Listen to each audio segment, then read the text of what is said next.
Welcome top news today. The FBI has traditionally enjoyed a highly favorable reputation among a majority of the nation's citizens.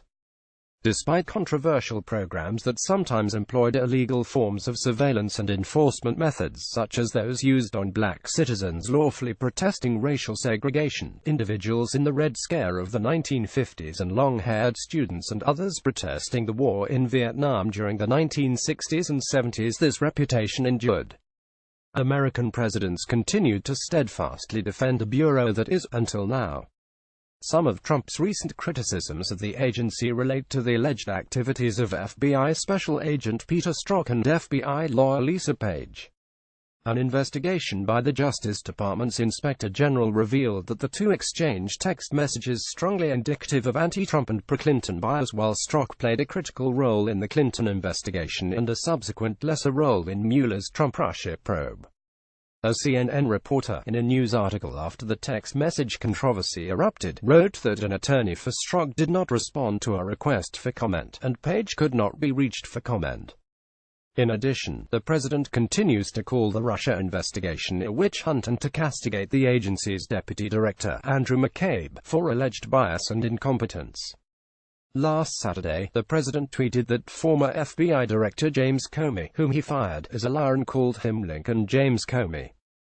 Trump also issued a clearly derogatory wow comment regarding the unexplained reassignment of the FBI's general counsel, James Baker, reportedly a close friend of Comey's. The president may have been angered by reports that McCabe was backing Comey's claim that the president made a loyalty demand and requested leniency for his former national security advisor, Gen. Michael Flynn, who is now a convicted felon awaiting sentencing under federal indictment.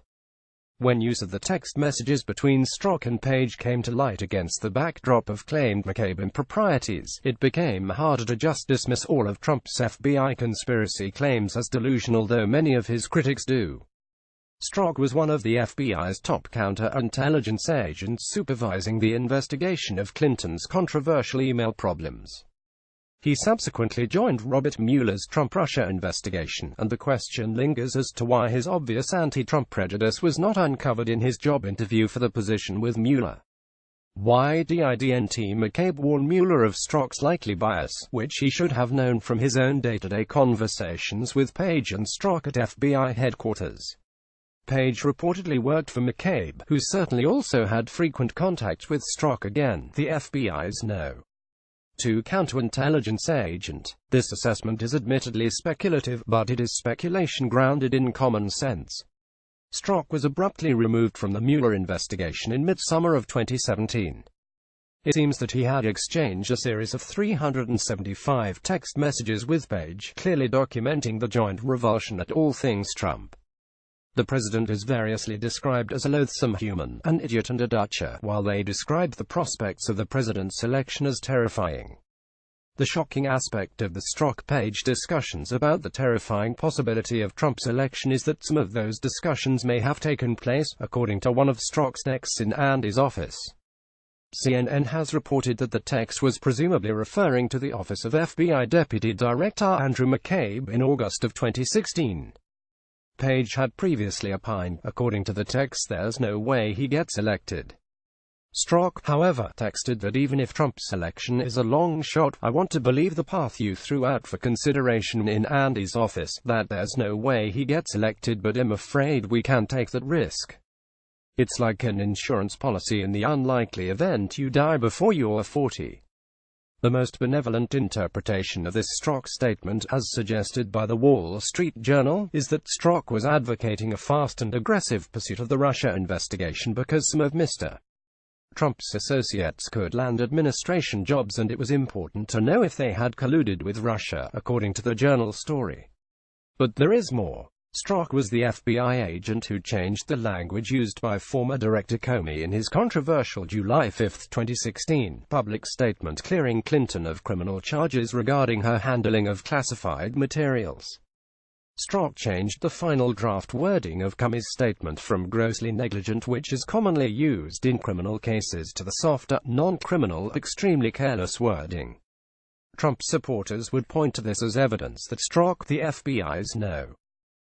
counterintelligence agent, appears to be executing a plan within the FBI to clear Clinton and then destroy Trump's candidacy with the Russia investigation, causing further headaches for FBI brass. We now know that Deputy Director McCabe's wife, Jill McCabe, an unsuccessful Democratic 2015 candidate for the state Senate in Virginia, had received approximately $700,000 in campaign contributions from then Virginia Gov.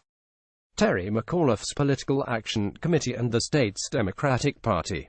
While this didn't violate any laws or FBI protocols, the association looks unseemly for an agency conducting an investigation with potentially historic implications. McAuliffe had been the campaign chairman of Clinton's 2008 presidential campaign and has been described by onlookers as being as close as family to the Clintons. While McCabe's wife certainly has a right to run for office, her acceptance of hundreds of thousands of dollars in campaign contributions from sources with clear links to the Clintons was a red flag warning that should have caused McCabe to recuse himself from any involvement in any Trump-Hillary-related investigations.